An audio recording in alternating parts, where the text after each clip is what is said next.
Well, I really called it down to the wire this time. Bonnie L. Frank is here. Thank you for being here. And Love on Fire is here. Ephraim, Imdol, Melanie Dog. Okay, I'm trying. Hello. Hi, everybody. Claire does. Oh, I forgot. I missed. Okay, they're just rolling in so fast there I can't even possibly keep up with them all. But thank you all for being here. It is, of course, the hi. Tulips, butterfly eyes. Remember you, Winkler, Melanie. All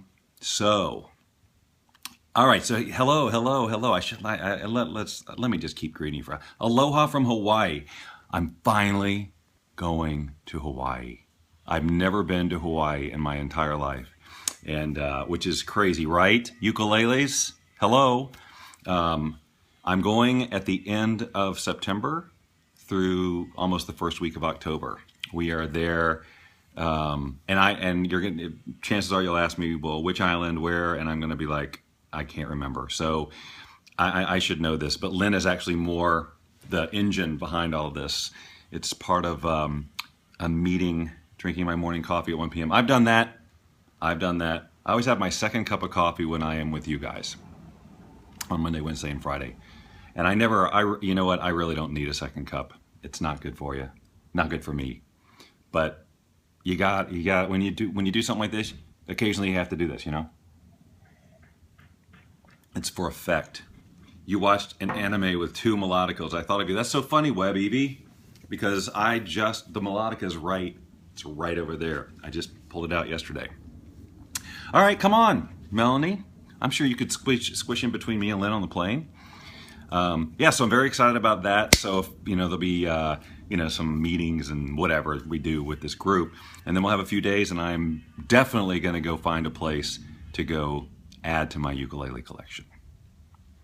I actually I get back from Hawaii early morning on my birthday, my 50th birthday. 50. It's the first time I've said that out loud. Yeah, cool. Where are you in Hawaii? Anyway, all right, so we're going to get sidetracked here. But that's what we always do. Hey, so let me finish the intro, by the way. If you'd like to, if you think it would be productive, if you think you'd be contributing value to those who love you and all that you do, you can, yep, the big 50. I know, I am more like 35 and holding. You can invite followers. Did you know that? Did you all know that you could actually invite followers? It's so simple to do. I say that, but I can't remember how to do it. It's pretty easy because when I'm not a viewer, I'm broadcasting and the interface is different. Surely you guys know how to follow. And if you're not following me, if for whatever reason you just popped on here, I'd love for you to follow me both here and on Twitter at Bob Doyle Secret. I scope about the law of attraction, obviously 3 times a week, Monday, Wednesday, and Friday at 10 a.m. Pacific time, and then every now and then we'll just do crazy stuff. Swipe right, share. Yeah, share with followers. Thank you, Melanie. Anywho, yeah, so I do that, and then occasionally Lynn and I will do our Fun with Bob and Lynn on Periscope, and we're going to be moving that over to Blab. Yeah, approaching the 60, huh? Yeah, age has never been a big thing for me. I mean, 50, I guess, is just, it's just societally and, what's the word, culturally, it's a big deal, the big 50. So we'll see. But yeah, I'm going to be coming in on a red eye the morning of my 50th birthday. Whatevs. Okay, so hey, how are we all doing with the gratitude assignment the other day? Remember we said like 5 minutes, like to really sit in 5 minutes of pure, full-on gratitude. Yeah, oh yeah, let me address that. Yeah, let me address the Wayne Dyer thing too. Thank you, Amberly. Yeah, so I have not done it every day, but when I am doing it, I'm really getting into it, like really allowing it to just flood over me.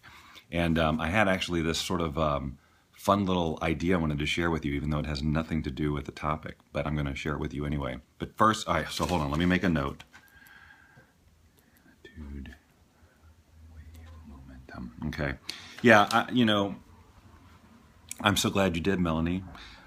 So yeah, Wayne Dyer passed away yesterday, and he'd been struggling off and on with various health issues. I will tell you that, I did not read a ton of his stuff. I didn't watch a ton of his stuff, but clearly, of course, I'm, well aware of his impact in the personal development space. But I will say that one of the very first books I ever read that got me even looking in this direction was Running Low on Bob. Awesomeness. Yeah, well, you got to come and stock up, got to fuel up. Can't let that deplete, was his manifestation meditation. And I think I checked it out at the library as cassettes. And that whole idea of meditating your way into manifestation, that whole concept was new to me and absolutely changed my life. Just that concept. And it had me really start to look at meditation for the first time, which led me to creating the Flight Waves DVD or CDs back in 1998, which is our first brainwave entrainment thing, because I was one of these, I had a trouble quieting my mind. So I was all about the, brainwave entrainment back then, and creating that technology for myself. And now that's a part of our Wealth Beyond Reason program, and it's still around, and I still listen to it, and I still like it okay, even after all these years. But so he was pivotal in all that whole thing. So he was very much I probably we wouldn't be talking right now if it weren't for Wayne Dyer. So, okay, so let me finish the gratitude thing, because as I was saying, and then we're going to get into where's your happy, okay? Gratitude. So we were talking about gratitude the other day, and we talked about let's take it on as a community, as individuals, of course, that we really get clear on our gratitude, things we're gratitude for. Really generate that for up to 5 whole minutes. And so I've taken that on a couple of times since we talked on Friday, and I had this idea, and it's kind of an experiment that just seems, I like it. Like I want to, I feel like there's some sort of energetic science behind it, but I can't explain it quite yet. But just see how this works for you. So I'm sitting there, so here's the concept. You get really clear on all the things you're grateful for, big and small, all the things that are really a part of your experience, like I said, everything. Just really work up that, wow, I'm so grateful. So you've got this huge, tremendous vibration of gratitude going for things that are in your life or have been in your life. So then what I'm suggesting is at the peak of that, when you're feeling like overflowing, gushing with gratitude, evolve what you're saying into things that you're grateful for that you don't yet have, but that are on your list. In other words, you've got all this gratitude for, I love this place I live in, I love this relationship I'm in, I love my dog, I love this, and it's cascading, and I love the new villa on the beaches of wherever, like just take that momentum, that wave. I'm calling it this gratitude wave momentum, and let that energy that's been building up and in such powerful movement now start to future pace basically your gratitude. So it's kind of like visualizing. Okay, it's kind of like visualizing, but you're already sitting there in this amazing state of, I have it, and it feels great, like right now. So just, you see what I'm saying? So go with the momentum and shift from the things that you're grateful for in the moment to the things that you're grateful for that are coming, as if you're there. So you've got that feeling of gratitude. So it takes the visualization and the emotion that you have around, that, and then injects it with the gratitude thing that you've already got going. And so I was playing with that, and it's really cool. It's a different feeling than just visualizing the thing in the future. You're already expressing the gratitude for it. So just try that and report back. Deal? Okay. So, hey, another really cool thing, blab.im, this other platform where we can, put 4 faces on the screen. Thank you. Yeah, I was playing with it yesterday, and I figured out a way to do a blab where I'm up in the upper left-hand corner, and then my Periscope, the actual broadcast from my phone, what this phone is another window. So that way I could actually do a blab and a Periscope without having to do this stuff. My Periscope is actually right there on the screen right next to it, so I can read comments, I can see hearts, everybody can see them. And actually just the technology that allows that, hold on just one second, that allows me basically to do all sorts of things in that other screen captures videos, it's unlimited. So that to me is super cool and geeky, but I'm going to start, I think doing more stuff over on Blab and migrating the Periscope people over there. Okay, so where's your happy? So my thought was, I was telling Lynn this morning that I wasn't really even clear on what I was going to talk about today on my scope, and she just immediately says, how about that you can choose to be happy? And so that sort of evolved into, I wanted to ask you guys some questions. So it's feedback time. You guys get to participate. Yeah, the tech stuff is fun. I'm really having fun with it. You get to participate, and I'm going to go get a blank piece of paper, and I forgot. So I'm going to use the back of this. Nope. I'm written on everything already. All right, I'm going to write here. Okay. Oh, tech stuff makes you happy. Yeah. So here's my first question, actually. I want to ask you first, and I want to kind of jot these things down, and I want to see if we can kind of classify them. If you're not happy right now, if you're just not generally happy, tell me, or maybe you're happy sometimes and sometimes you're not. When you're not happy, tell me the things, just, in the comments here, list out some of the things that are keeping you from feeling happy.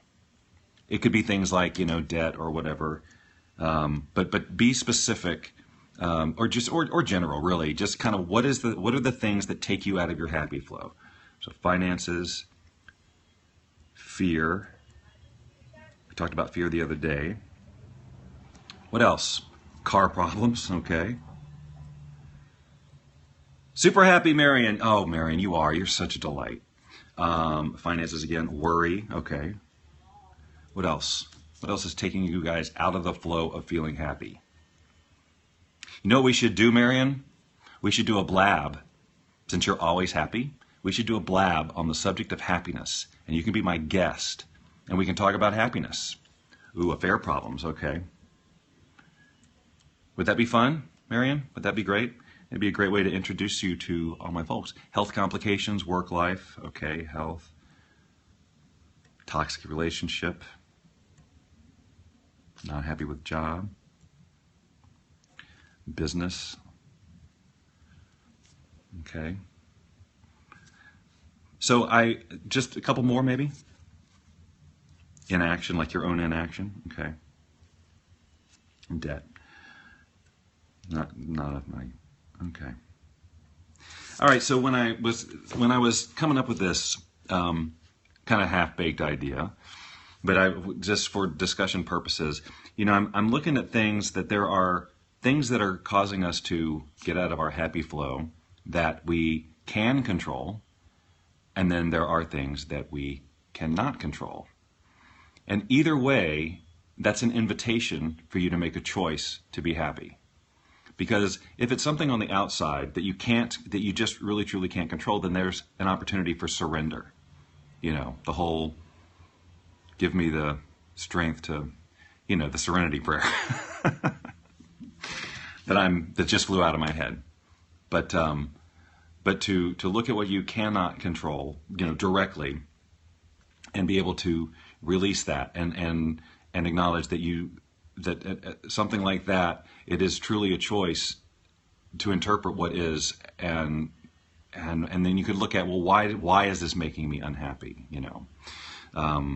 Then there are things that you can control, like your own fear level. You can actually control not being in a toxic relationship. You can probably take action on your health. And of course, if your issue is inaction, you have the power to do that. Worry is also an inside job, and you have the ability to change that. These are all things that are totally within your ability to change. And so I think that where I'm really going with this is that regardless of whether they're internal, right? So if they're internal, then that gives you an opportunity to look at some areas of resistance where, what is this fear about? What is this worry about? Why am I taking inaction? And you can work on those things. You can actually do the work to release the resistance around these things that are taking you out of the happy place. And the happy place. And then, there's also these external things that it's kind of like, well, a lot of times it seems like it is out of your control, but actually there are things that you can do.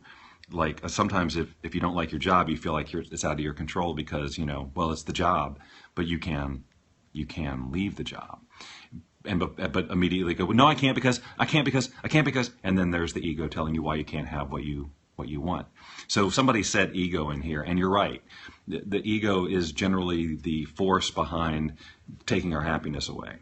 And the more I learn about the ego and how it's developed, like I think we talked about this, like it's almost like a totally different entity that you have birthed that is sharing your body. It's like it's truly like another dimension of you. It's like the bizarro you or something, but it inhabits your body. It lives in your space. It shares your experiences, and yet it's controlling you. It's taking control of you. So there's all your potential, for happiness and abundance and possibility that you have. And then, but because of how you have gone through your life and the experiences that you've had, your ego has been cultivated into this. It's like another being. It's you-ish, but the thing is that it has so much control over you and how it will allow you to feel and what action to take and things like that. And so it's like, so what do you do about that? It's very strong. It's almost like Eckhart Tolle. I need to read more Eckhart Tolle, but yeah. So it's like, so how do you deal with this? It's almost like it's like a different personality. And I think that, part of the ways that I have dealt with it over the course of my time, and I think I even wrote about it in my first book, was like, if we can look at it like it's a different, another entity, and then start relating to it, like acknowledging it, having a conversation with it, and begin almost trying to reason with it, rather than fight all the time, because that energy in and of itself, that energy of fight, of resisting, and I'm going to fight the ego, basically feeds it, but you also do need to acknowledge that it's there because it will yell its presence. So I think it's about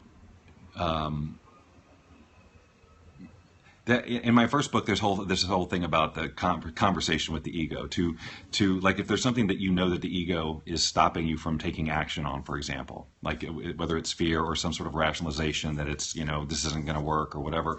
And you can recognize that, well, this is just resistance. It's my ego screaming at me. It doesn't want change. And that's, it's trying to survive, because that's kind of where I was going with this, is if you truly eliminate or minimize the ego, it's like you're killing it off and it's fighting for its very survival. It is, in this scenario, in my little theory, my ego theory here, it thinks of itself as a living entity that does not want to die. Just like we don't want to die, just like we would fight for our survival, the ego is also fighting for its survival. And so every time you do something to threaten it, the status quo, or changing it, or making, giving it any reason to worry that things like it may go away, it's going to fight for its life.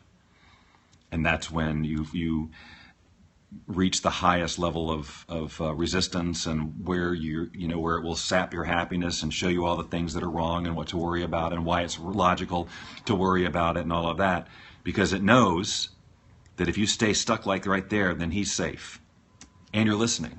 Has a tremendous amount of power. It's the negative that keeps you from the light. It is. Any other thoughts on this? Yeah, you gotta be aware. You gotta have awareness of it, because that the thing is that if you're not aware of it, you will think of it as yourself, like you're. I hope I'm communicating about the like separate entity part that's like sharing this vessel and this life and your friends and your family and your experience. It's sharing your whole life and having this this huge impact. And if we're not aware of it, then we actually just think that that's us, like that sadness and the worry and the fear, that's like who we are. It's part of who we are.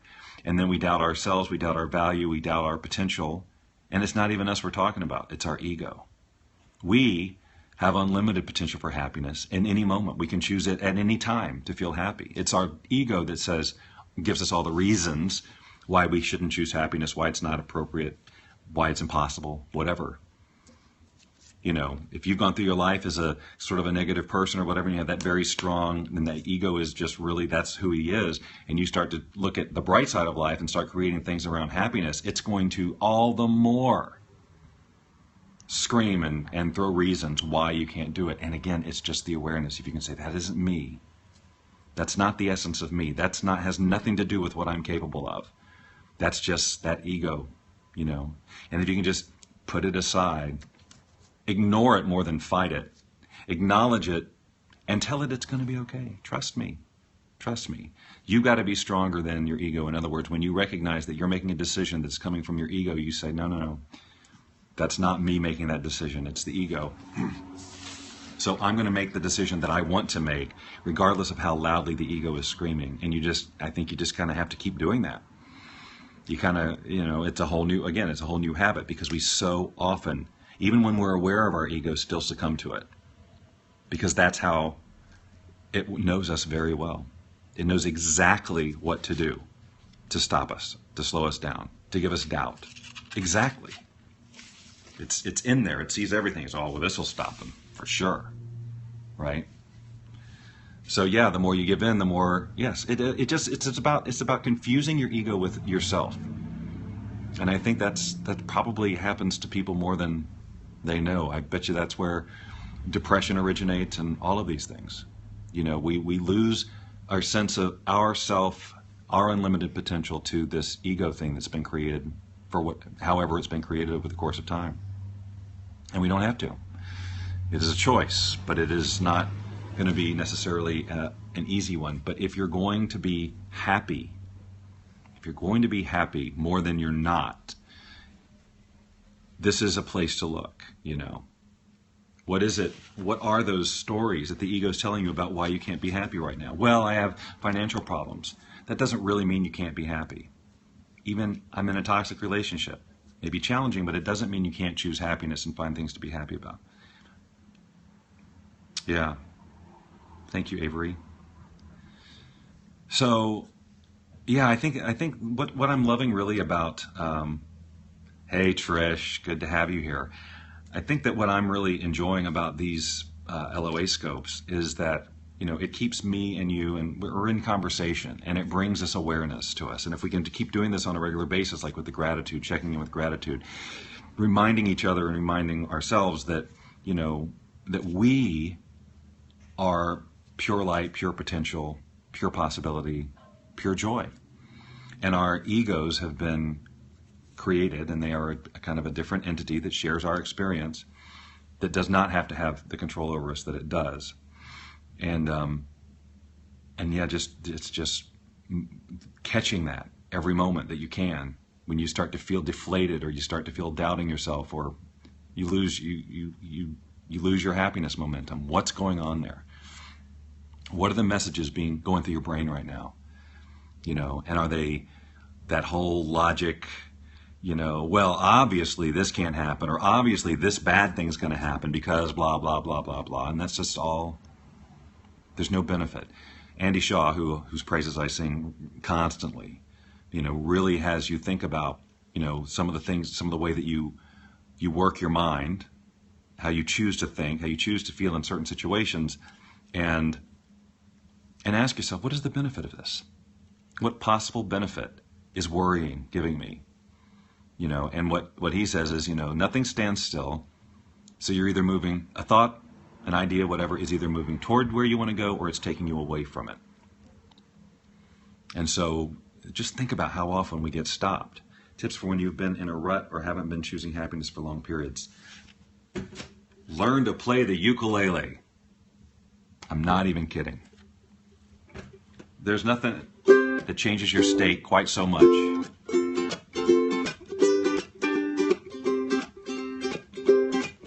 Right? I mean, learn a few chords on the uke. Pick up a puppy. But you got to do something consistently. Find something that will make you happy on a regular basis, and just get into the practice of tapping into that happiness again. And maybe it's something you've never done before. Just try something new. Or assess. My next question was going to be, but we're kind of going long here. But the next question I was going to ask for feedback is, what makes you happy? What are the things? And it's kind of like asking what you're grateful for, but it's some slight variation. What are the things that really make you happy? You know, dance around or blow bubbles. Yes, see, that wouldn't work for me. I could blow the bubbles, but dancing around, probably not. My puppy, absolutely. Hugging my daughter. Singing, family and friends, right? So do more of those things. Spend more time with the kids. You know, find other happy people. Yep, this is all good stuff. A good meal. I'm with you. Giving value to others. Fantastic. Yeah, Jay, I think I will do another scope on this whole ego thing. I'll sit with it and maybe get some downloads or something. Cats, inspiring videos on YouTube, stand-up comedy. Claire, I'm telling you, me too. I stream comedy almost all day long on Pandora. That, or if I have to concentrate, some sort of music that puts me in a great working space. But yeah, just something that shifts you.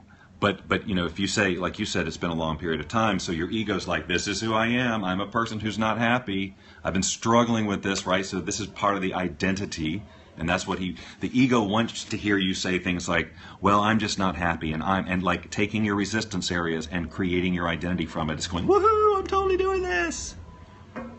So don't let that happen. So Eckhart Tolle and New Earth, I think that's actually on our shelf. I've heard that someone gave me it might be a New Earth actually, but that like The Power of Now is kind of a tricky read at first. It takes a while to like, what comedy is uplifting on Pandora? Well, my favorite comedian is a guy named Paul F. Tompkins, and he's a storyteller. He just tells stories, and he's absurd, and he's sarcastic, and I don't know that I would call him like uplifting per se. But he doesn't bring me down at all. And it's just this light. And so everything that plays on that Pandora station is like him, like Jim Gaffigan, and just people who are light and funny and not too dark and abrasive and all of that stuff. So I like that. Kyle Cease, my friend Kyle Cease, he's hilariously funny and has moved into sort of the transformation world as well, and using his humor to uplift and inspire and motivate and help people manifest and all kinds of stuff. So you can check out Kyle too. Although if you go to Kyle on Pandora, it's not going to be his uplifting stuff. It's just going to be he's been doing comedy since he's 13 years old. Crazy. But yeah, it's not going to be the uplifting stuff. But you can learn more about Kyle. I'm sure KyleCease.com or something like that. So there's comedy out there that's good and inspirational and stuff. And what's great about Kyle is he truly is funny and motivational. It's kind of like people who they try to use comedy, and you know what I mean? It's like sometimes it's not really that funny. It's humorous. Oh yes, that's so true, right? But rarely does somebody really make you like laugh to tears and inspire you, and Kyle can do that. Like I laugh every time I see Kyle. I am literally crying. Cease, as in cease and desist. CEASE. Kyle Cease. Well, I'm gonna have to tell him I gave him a little pluggeroonie. Jason Hewlett, is that somebody I should look at? I'm writing. Yes, get rest. Well, that's actually a really good point. If you don't take care of yourself and get enough rest, it's hard to have the energy to have the happiness flow. Lee Evans, I'm just going to check all these people out. Paul F. Tompkins. Paul F. Tompkins. Again, he's not going to inspire you per se. But boy, does he make me laugh. I mean, and and it's just because he's just freaking clever. He's just a really good, and I love where he goes with these absurd. He'll start with a scenario, and then he'll just take it down this road that's just crazy. I've listened to his albums, I don't even know, more than any other albums I've ever listened to in my life, over and over and over. Sometimes you vibe with someone's energy, and I just never get tired of them. Anyway, a little comedy tip for you. Paul F. Tompkins and Kyle Cease. I could talk comedy for a really long time. Okay, so heard his Blockbuster Video story. Yes, good. Alexia Sale, you won't think straight. Oh, I see, without, being rested. Okay, I don't know what time it is, and now I do. 10:30, good, perfect. Good 30-minute scope. I like that, right? So yeah, we'll expand on this ego conversation. And one of the things I'm going to start doing is more blab stuff. I'm going to bring in people, like interview somebody. For example, we talked about bringing Marion on and talking about humor. I mean, happiness. I could bring on Carol Look, and we could talk about EFT. I can talk, just bring on people, and kind of expand our LOA scope into sort of almost like an interview format. So maybe like once a week. Let's say maybe, what if on Wednesdays, instead of doing a Periscope, I do a blab, for a while I do both at the same time. But I think blab is perfect for that. And then you guys get to jump in and ask questions, just get a lot of good conversation going. So I think that's what I want to do. So I want to start lining up some people. And if you guys have ideas of people you'd like me to talk to, bring it on. I'd love to see if I can make that happen. I'm pretty much connected 1 or 2 degrees from probably just about anybody in this industry. And so we'll see. We'll see what happens there. But I'd like to do that. So you can, again, direct message me in Twitter if you'd like. At Bob Doyle Secret is my Twitter, again, just like Periscope. You can reach me through my website at boundlessliving.com. Hey, Courtney. Yeah, I talked about Wayne Dyer a little bit at the beginning. Just that his manifesting meditation audiobook basically started me down this entire path back in 1997 or 98. So, yeah.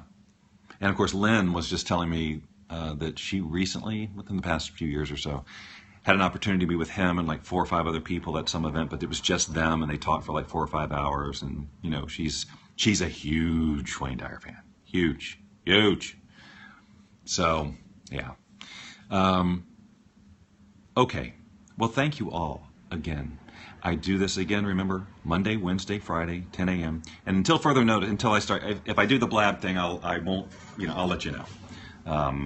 If you aren't subscribed to me on Blab, let's go do that, shall we? Blab.im/Bob Doyle Secret. Blab.im/Bob Doyle Secret. And then you can follow me there, and then you'll get notified when I schedule blabs with guests and things like that. So it was great. Bye, Trish. Thanks for being here.